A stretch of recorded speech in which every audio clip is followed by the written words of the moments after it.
Assalamualaikum warahmatullahi wabarakatuh. Pada kesempatan kali ini, saya akan menyampaikan materi IPA kelas 8 semester ganjil. Mari kita simak.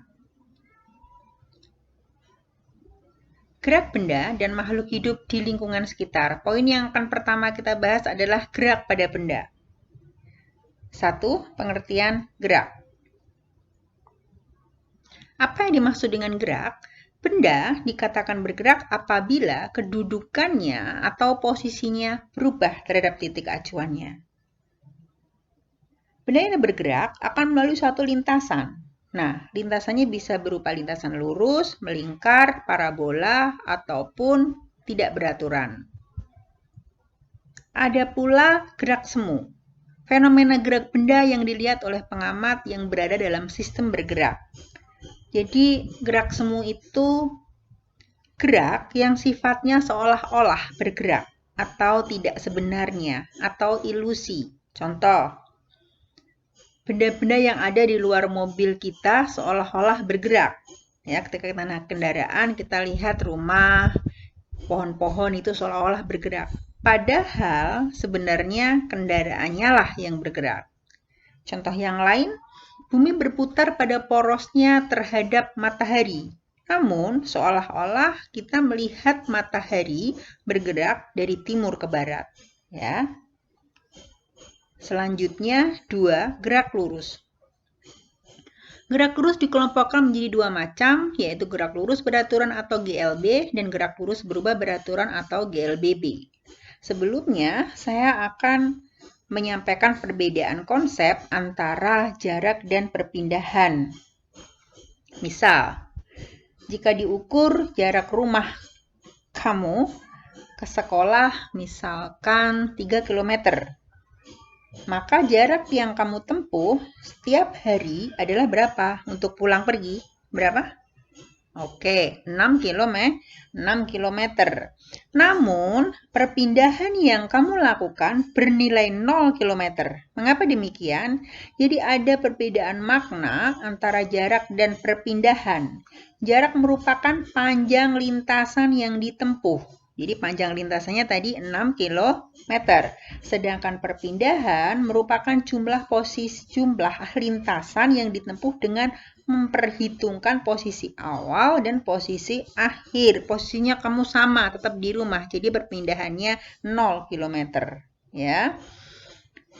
Bergerak dari situ, kita ke rumus kelajuan dan rumus kecepatan. Kalau kita perhatikan secara sepintas, sama. Simbolnya sama-sama V. Sama-sama satuannya meter per sekon. Tapi di sini ada perbedaan. Pada kelajuan, S-nya adalah jarak total yang ditempuh. Sedangkan S pada kecepatan adalah perpindahan benda. Satuannya sama meter. Dan T adalah sama-sama waktu yang ditempuh atau yang diperlukan ya. Satuannya dalam sekon. Jadi ada perbedaan antara kelajuan dan kecepatan. Kalau kelajuan melibatkan jarak, kalau kecepatan melibatkan perpindahan. Kelajuan hanya mempunyai nilai, tidak mempunyai arah. Contohnya, mobil bergerak dengan kelajuan 50 km per sekon. Kalau kecepatan, selain mempunyai nilai, juga mempunyai arah. Contoh, bola dilempar ke atas dengan kecepatan 5 meter per sekon. Contohnya itu. Ya. Selanjutnya, ini gerak lurus berubah beraturan. Contohnya saja, ketika kita sedang melaju di jalan raya, biasanya kita bertemu dengan lampu rambu-rambu lalu lintas ya. Jadi kita harus patuh. Ketika lampu kelihatan nih dari jauh, lampu kuning atau lampu merah menyala, berarti kita memperlambat kendaraan kita ya. Pasti kelajuannya berubah. Kemudian ketika lampu hijau menyala, kita mempercepat laju kendaraan kita. Berarti mengalami percepatan. Kalau mengerem tadi mengalami perlambatan, kalau ini mengalami percepatan. Bisa disimpulkan dengan A, di mana rumusnya delta V per delta T. Di mana A adalah percepatan dengan satuan M per S kuadrat, Vt adalah kelajuan akhir, M per S, V0 adalah kelajuan awal, M per S T adalah waktu akhir, satuannya sekon. T0 adalah waktu awal, satuannya S. Delta V, perubahan kelajuan, satuannya M per S. Delta T, perubahan waktu, satuannya S. Oke, kita ke soal. Roket bergerak dengan kecepatan konstan 250 M per S selama 5 sekon. Roket melakukan percepatan sebesar 50 meter per sekon kuadrat. Berapakah kecepatan roket sekarang? Dalam mengerjakan soal, langkah yang kita lakukan adalah menulis diketahui, ditanya, dijawab. Ya, ingat ya. Diketahui V0-nya, jadi kecepatan awalnya 250. Nih ya. Jadi kecepatan awalnya 250 meter per sekon. Selama 5 sekon, jadi delta T-nya 5 sekon. Kemudian percepatan atau A-nya, percepatan 50 M per S kuadrat. Yang ditanya V2 atau VT. VT ya, biar nggak bingung ini VT. Tadi dirumuskan seperti ini. A sama dengan VT min V0 per delta T. Oke, dan pada akhirnya diperoleh 500 M per S. Jadi kecepatan roket sekarang 500 M per S. Ini contoh saja. Kita ke gaya dan hukum Newton. Terlebih dahulu kita ke gaya pada benda. Ya. Gaya dilambangkan dengan huruf F. Satuannya Newton. Diukur dengan menggunakan raca pegas. Gaya adalah tarikan atau dorongan. Jadi gaya dapat mengubah bentuk, arah, dan kecepatan benda. Gaya dapat mengubah bentuk, contohnya ketika kalian main plastisin, tahu itu plastisin yang buat lilin mainan itu ya. Dengan menggunakan plastisin kita bisa membuat berbagai macam bentuk, bisa bulat, kotak, batang, dan lain-lain. Jadi dengan tangan kita, dengan gaya yang ada pada tangan kita, gaya otot, maka kita dapat merubah bentuk si plastisin ini, tuh ya. Kemudian gaya dapat mengubah arah. Misalkan saja ketika kita menendang bola, ya. Ketika kita menendang bola, kemudian terbentur tembok atau kena teman kita ditendang ke arah kita, jadi bola itu arahnya berubah, ya. Dengan gaya arah bisa berubah. Kemudian gaya dapat mengubah kecepatan. Contohnya ketika naik sepeda di jalanan menurun, sepeda itu akan melaju lebih cepat, ya. Semakin menurun dia akan semakin lebih cepat karena pengaruh dari gaya gravitasi. Jadi gaya gravitasi menyebabkan laju sepeda semakin cepat. Selanjutnya kita ke resultan gaya. Di resultan gaya itu perpaduan dua gaya atau lebih yang bekerja pada sebuah benda, ya. Kita perhatikan di sini. Ini ada F1, F2, dan F3. Arahnya sama-sama ke kanan. Ya, ini gaya itu disimpulkan seperti ini. Kalau arahnya sama, maka ditambah. Resultan gayanya ditambah F1 tambah F2 tambah F3. Akan tetapi, kalau diperhatikan yang satunya ini, yang F1 ke arah kiri, yang F2 ke arah kanan. Berarti ini arahnya berlawanan atau berbeda. Jadi resultan gayanya adalah dikurang. F1 dikurang F2 atau F2 dikurangi F3. Mana yang lebih besar itu yang di depan. Selanjutnya kita lanjutkan kembali tentang jenis-jenis gaya. Ya. Jadi gaya itu ada dua macam, gaya sentuh dan gaya tak sentuh. Gaya sentuh, contohnya gaya otot, gaya pegas, gaya gesek, dan gaya mesin. Ya, gaya otot itu berarti gaya yang dilakukan oleh otot. Gaya pegas, contohnya ketapel, misalkan contoh sederhana nih ya. Gaya gesek, seperti yang Ibu sebutkan tadi, gaya yang terjadi antara dua buah permukaan benda yang saling bersentuhan. Semakin halus permukaan benda, maka gaya geseknya semakin kecil. Semakin kasar permukaan benda, maka gaya geseknya semakin besar. Ya, contohnya saja menarik karung di atas lantai yang licin dengan menarik karung di atas tanah, pastinya lebih ringan yang mana? Ringan yang mana kira-kira? Oke, sip. Lebih ringan menarik karung di lantai yang licin. Berarti dikatakan gaya geseknya kecil, ya. Ada gaya mesin. Kemudian gaya tak sentuh, contohnya ada gaya magnet, gaya gravitasi, gaya listrik, dan gaya berat, ya. Ini adalah gaya gesek dan gaya berat. Sigma F sama dengan M kali A. F min FK sama dengan M kali A.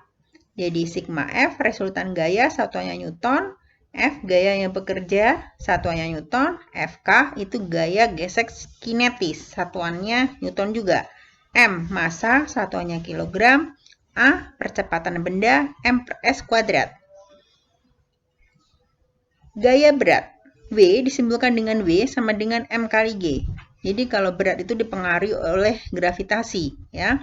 W berat benda satuannya sama Newton, M massa benda kilogram, G percepatan gravitasi bumi besarnya 9,8 atau 10 M per S kuadrat. Selanjutnya kita ke hukum Newton. Hukum 1 Newton menjelaskan tentang sifat benda yang cenderung mempertahankan keadaannya atau kelembamannya, atau sering disebut-sebut juga sebagai momen inersia. Apa sih yang dimaksud lembam itu? Contohnya Ibu contohkan seperti ini ya. Misalkan kalian naik angkot, ya. Pak supirnya masih ngetem. Tiba-tiba Pak supirnya menjalankan angkotnya secara mendadak. Apa yang terjadi dengan kamu? Badan kamu akan terdorong ke belakang, ya. Jadi kamu akan berusaha mempertahankan posisi awal di mana kamu berada di belakang. Sebaliknya, misalkan saja angkot sedang melaju di jalan raya, tiba-tiba ada seorang nenek nyebrang jalan. Secara mendadak, Pak supirnya menghentikan angkotnya. Badan kamu akan terdorong kemana? Ayo kira-kira. Oke, akan terdorong ke depan karena posisi awal kamu adalah ke arah depan. Itulah yang dimaksud dengan lembam. Jadi benda itu cenderung mempertahankan posisinya, ya. Jadi sigma F sama dengan 0. Itu hukum 1 Newton. Kemudian hukum 2 Newton. Percepatan yang dihasilkan oleh resultan yang bekerja pada benda berbanding lurus dengan resultan gaya dan berbanding terbalik dengan massa benda. Itu rumus yang tadi ya. Jadi sigma F sama dengan M kali A. Di mana sigma F itu resultan gaya atau N, M adalah massa benda atau kilogram, dan A adalah percepatan benda dalam satuan M per S kuadrat. Selanjutnya yang ketiga adalah hukum 3 Newton. Jika benda pertama mengerjakan gaya pada benda kedua akan mengerjakan gaya pada benda pertama dengan nilai atau besar yang sama tetapi arahnya berlawanan. Contohnya, ketika kita memukul tembok, semakin kuat kita memukul, maka akan terasa semakin sakit. Itulah yang dinamakan dengan hukum aksi-reaksi. Ya, ada aksi, ada reaksi. Contoh yang lain ini nih. Kamu pasti perhatiannya pada gambar animasi naik kuda ini. Semakin itu dihentakkan si kuda tadi, maka hentakan ke arah kitanya juga semakin kuat, ya. Itu dinamakan hukum aksi reaksi. Itu ya. Tentang hukum Newton. Selanjutnya dicontohkan di sini, misalkan ini Hasan, Mardi, dan Dayat bekerja sama menggerakkan gerobak. Seperti pada gambar. Ini, 2 anak mendorong, 1 anak menarik. Diketahui massa gerobak beserta isinya sebesar 250 kg. Apabila gaya gesek, jadi gerobak mengalami gaya gesek sebesar 200 Newton, tentukan resultan gaya pada gerobak dan percepatan gerobak. Yang pertama kita lakukan seperti yang tadi, diketahui, ditanya, dijawab, ya. F1-nya 150, misalkan F1-nya yang ini. Ini Hasan F1 150, ya. Kemudian F2-nya Mardi. F2 100 Newton. F3-nya nih daya F3-nya 150 Newton. Ada Fk. Di sini tadi satuannya Fk ya, simbolnya Fk ya. Jadi gaya geseknya sebesar 200 Newton. Kemudian massa gerobak 250 kg.